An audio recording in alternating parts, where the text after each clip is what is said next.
So Gaijin has went ahead and dropped the teaser for the next major update, and it is cleverly called the Fire and Ice update. And with it comes a brand new nation, or at least what it appears to be. And that's what we're gonna go ahead and talk about in today's video. But before I go ahead and get started, I do want to let you guys know really quick that much of this information is going to be speculation. I'm going to use as much as my War Thunder knowledge as I can to kind of figure out what exactly we are going to be getting. I will be referencing some sites as well, such as the Tanks Encyclopedia, which oddly enough has even sponsored this channel before. So I will definitely take them for their word of being at least decently accurate information. So with that out of the way, let's go ahead and begin. So right here, what you're seeing is the actual teaser itself. If you guys want to go ahead and check it out, I will have a link to this down in the description below. But if you're not already subbed to the War Thunder page, I would most certainly do so because they drop some pretty amazing content as well as some really good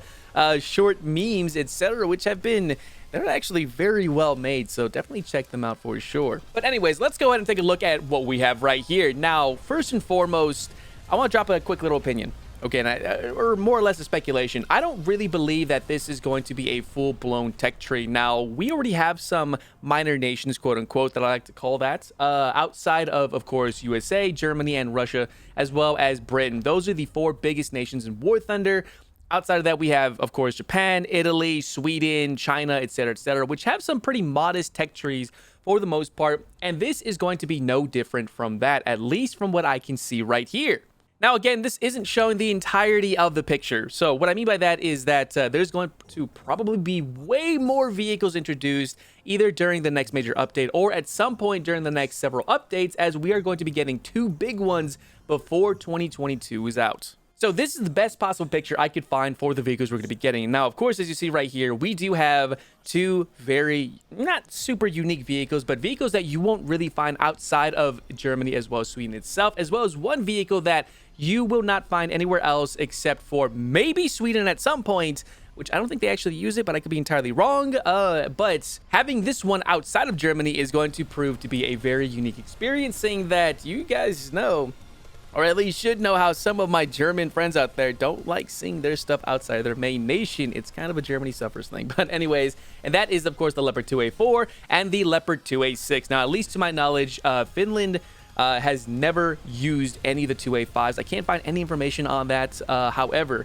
what this means is this is a very unique situation. You have Leopards right next to the T-72s. Now, at least to my knowledge, this is the T-72 M1. I believe Finland did use several variants, such as the T-72 M1, the M1K, and the M1K1, which do offer some modernization packages to it. I don't believe Finland does use that, at least in more modern setting. I know they did show it recently. However, they don't use these in active military, at least, or in active service. Again, at least to my knowledge. But having a tech tree, at least from what it appears to be a tech tree, to have the T-72s fight alongside the Leopard 2s, that is incredibly interesting because not even the Germans in this day and age in War Thunder get to use the T-72s, which you guys should know very well by now, is Germany at one given point had, of course, T-72s in their active service, which they did sell and give out later on, of course, after the reunification. And it's unusual to see because in Germany, we have MiG-21s, we have all these MiGs for the aviation side of things, right? But no Russian-style tanks except for maybe the BMP-1 for the Germans. So it kind of makes for a very unusual situation where we're going to be having a whole new tech tree that is going to be combining the use of T-72s and Leopard 2s. That's just something that didn't happen here in War Thunder outside of just having them on your team. And of course, if we look further down the line, we have ZSU-57-2s, T-34s, probably with a 76 right here, a T-55 model. This looks to be a T-55 model 1954 or above that. It doesn't look like it's the one that would the T-55A for that matter, because there's no stabilizer. You can tell by the actual design of the barrel itself. If we go ahead a little back right here, we should be able to see a good, there we go. As you can see right here, this looks to be a T-54 model, 1954 model, which is entirely fine in my opinion. These are brilliant 7.7 tanks, so I can say for certain that it's going to be all right. Panzer IV, we have what appears to be a Comet. I forget the name of this. I have War Thunder open in the background, but you guys know exactly what this is. This is a Russian, probably, what is that, 2.7? I have War Thunder open. Okay, let's just go ahead and take a look at that really quick. Yeah, Here we go. It is, what's it called right here? I know the T-35, or at least it's the T-28, excuse me, alongside those. Or is this not the, actually, let me double check that. Is that the Russian one? I'm pretty sure it is the Russian one. Yeah, okay, it appears to be the Russian one, because I know Britain also has a weird one as well, which I can go ahead and find that really quick. Let me take a look at you.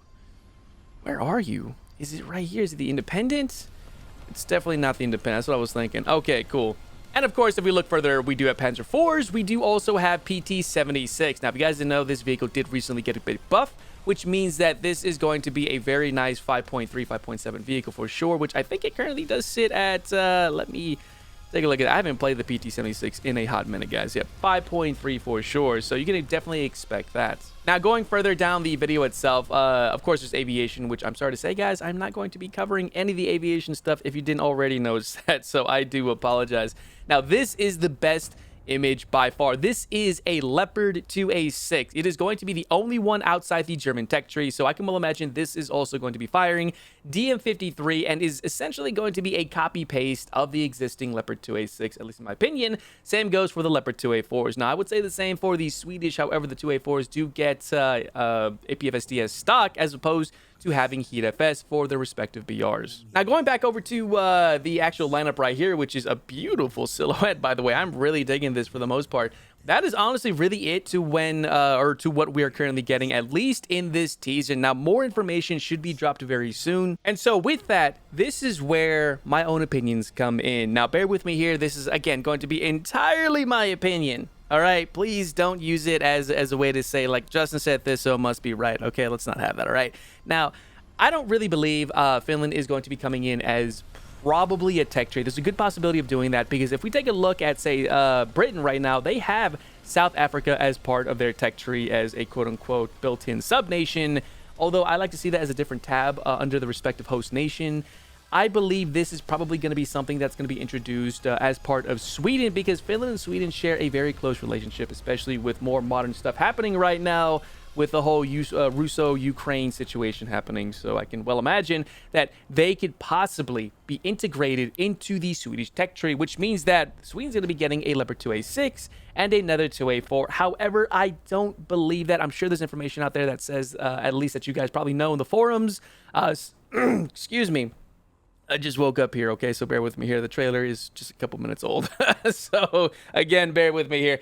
Again, I'm sure there's information out there that says that, yes, there's going to be a standard tech tree with this, which I can well imagine would be so, because they did show out all of aviation, or most of aviation, as well as the tech tree itself for ground forces. However, I'd like to point out that this is going to be an incredibly small tech tree, because Finland as a whole does not really have a very expansive amount of ground forces. Now, as you don't see right here, Finland also does use the ITO, which is very nice, which means that at some point we might get that as part of their top tier SPAA, which is kind of a shame because China and the Italians need something a little bit better, as well as Japan. You can bet Japan definitely needs something a bit better. They also do have a very unique vehicle called the Leopard 2 Marksman. That's right. So you know the Chieftain Marksman, the Leopard 2 Marksman is definitely one of those vehicles that I'm looking forward to seeing because it's going to be fast, not well armored for the most part, but it's going to be a very interesting SPAA. They also do have some self-propelled howitzers, which I don't really expect we're going to be seeing in War Thunder at any given point.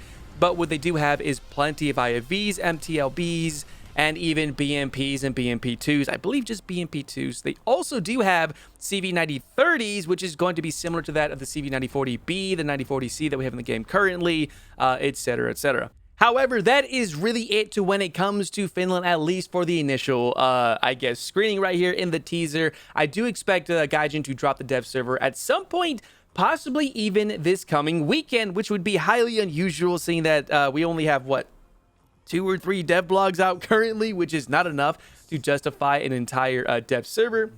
Although, as I already mentioned, War Thunder is going to be dropping, Gaijin is going to be dropping the War Thunder update fairly soon because they do want to go ahead and release 2 major updates before 2022 is over, which is very much the norm. We have plenty of sales coming on, and we also have plenty of events happening before the year is out, which does extend into 2023. And so with that, I want to know your opinions. Is Finland a proper nation? Is it going to be maybe not changing up the meta a little bit? Is it going to add into the meta, or is it just going to be another gimmicky nation that is going to see maybe as much attention as Israel currently has right now? Which, by the way, they also need another SPAA because the mock bet sucks. I'm sorry, it's terrible. So again, let me know down in the comment section below. I will be live streaming most of this content. If it does drop out this coming weekend as the teaser, or excuse me, as a dev server, I will be streaming it for certain. So if you want to go and check that out, link is down in the description down in well, where, my goodness, I can't talk today. Holy crap. It's going to be live over on Twitch. If you guys want to go and check that out, link, description, you know the whole spiel. I'm sorry, guys. I just got out of bed not too long ago. Okay, so with all that being said, I hope you guys did enjoy this little bit of talking head video of just a quick little overview of the Fire and Ice update teaser. Let me know what you guys think, and I will see you not only in the next video or even the streams, but in War Thunder itself. So I'll see you next time.